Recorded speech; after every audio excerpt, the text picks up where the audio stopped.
요가 학자들이 요가 경전에서 요가를 무엇이라고 정의하는지를 우리가 알아야지 12회 과정 중에서 좀 열심히 잘 방향성 있게 달려갈 수 있기 때문에 우리가 첫 번째 시간에는 요가가 무엇인지에 대한 그 정의를 좀 살펴보고, 우리가 매트 위에서 하는 요가를 아사나, 요가 자세라고 하거든요. 요가의 자세는 어떻게 정의가 되어져 있고, 이 아사나를 하는 목적에 대한 이야기를 우리가 첫 번째 시간에는 짚어요. 그래서 요가는 굉장히 역사가 깊다고 하죠. 요가에 대한 정의가 내려지기 전부터 요가하는 이런 돌상들이 인더스 문명 시기에 발견되었지만, 요가가 무엇이다라고 이제 철학을 확립한 학자가 있었어요. 요가의 3대 경전 중에서 첫 번째 경전이라고 불리는 빠딴자리라는 학자가 집대성했다는 요가 수트라라는 경전에서는 요가의 정의가 확립되고 있어요. 요가란 찌따 브리띠 니로다, 마음 작용을 제어하는 것이다 라고 정의를 내렸다고 해요. 그래서 이 빠따자리라는 학자가 아주 친절하게 어떻게 하면 우리가 마음 작용을 제어할 것인가에 대해서 또 아시탄가 8가지 단계를 소개했죠. 그래서 첫 번째 단계가 바로 야마와 니야마였어요. 저희가 6강 시간에 이 야마와 니야마에는 어떤 사항이 있는지에 대해서 좀 자세하게 제가 전달을 하고도 있죠. 지난 시간에 야마는 또 사띠아였어요. 뭐 거짓말하지 않기로 직역되지만 나를 진실함에 열어놓는다라는 뜻을 담고 있었죠.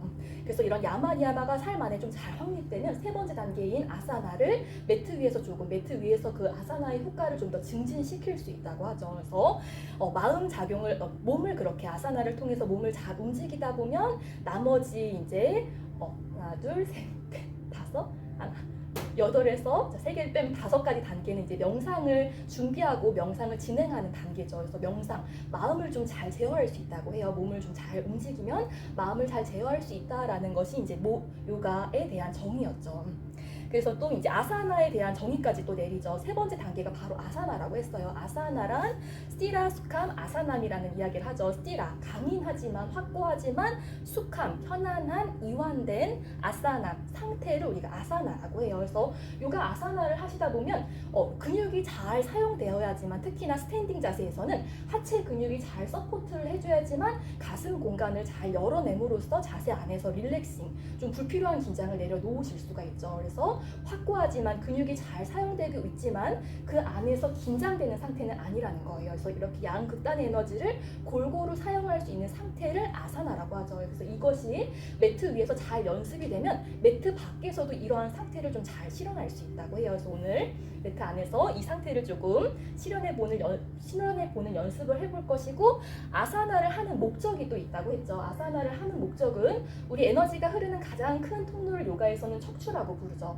그 척추를 요가 용어로 나디라고 불렀어요. 그래서 이 나디 안에는 요가에서는 다른 학파에서는 여러 가지가 있다, 몇 개가 더 있다, 100개가 있다라고도 표현하지만, 요가에서는 7개의 에너지 센터가 머무른다고 하죠. 그래서 우리가 6강 시간부터는 그 1번부터 7번 차크라까지, 7번 차크라에 이르기까지 조금 더 자세하게 그 차크라에 대한 이야기를 해요. 그래서 이 아사나는 이 척추 공간, 나디 공간을 잘 열기 위함이다라는 이야기를 해요. 그래서 근데 이 척추 공간으로 에너지가 위아래로 잘 흘러야 되는데 잘 흐르지 못하게 하는 세 구간이 있다고 하죠. 2차 망고, 우리 쉽게 다치는 공간들, 경추, 흉추, 요추 공간에 그란티가 머무른다고 해요. 매듭, 결절이라고 이제 해석이 되죠. 그래서 그것을 잘 풀어내는 테크닉이 바로 반다였어요. 그래서 우리가 첫 번째 시간에는 가장 첫 번째 반다, 뿌리 반다를 잠그는 연습을 하죠. 그래서 뿌리 반다를 잠궈주는 대표적인 자세 기억나시죠? 우리가 1강 시간에 하는 자세, 주요 자세, 부장가 자세와 견상 자세예요. 또 웃어주신다. 그래서 오늘 부장가 자세를 메인으로 한번 익혀보도록 할게요. 그래서 물라다라 차크라 안에 머물러 있는 반다가 물라 반다라고 하고, 물라다라 차크라에 메시지가 있었죠. 몸과 연결되는 공간, 땅과 연결되는 공간이기 때문에 물라다라 차크라의 메시지가 바로 지금 여기 현재였어요. 그래서 지금 여기 현재에 몸과 마음을 잘 놓을 수 있다면 우리의 의식을 좀 무한대까지 확장시킬 수 있다고 하죠. 특히나 1번 차크라 안에는 장의 형상처럼 꾼달린이라고 하죠. 뱀의 형상처럼 3바퀴 반 정도 또아리를 틀고 있는 잠재된 에너지가 있다고 해요. 그래서 물라반다를 잘 잠그면 이 잠들어 있는 에너지를 깨움으로써 우리의 에너지를 무한대까지 확장할 수 있다고 하죠. 그래서 무한을 상징하는, 우리 원은 무한을 상징한다고 하죠. 그래서 원을 도는 만달라 플로우를 우리가 이 시간에 해요. 그래서 오늘 만달라 플로우를 한번 해볼 것이고, 저희가 이번 달 책은 제가 잘 어떻게 잘 읽어보려고 하는데 11장으로 이루어져 있어요. 처음 보셨죠?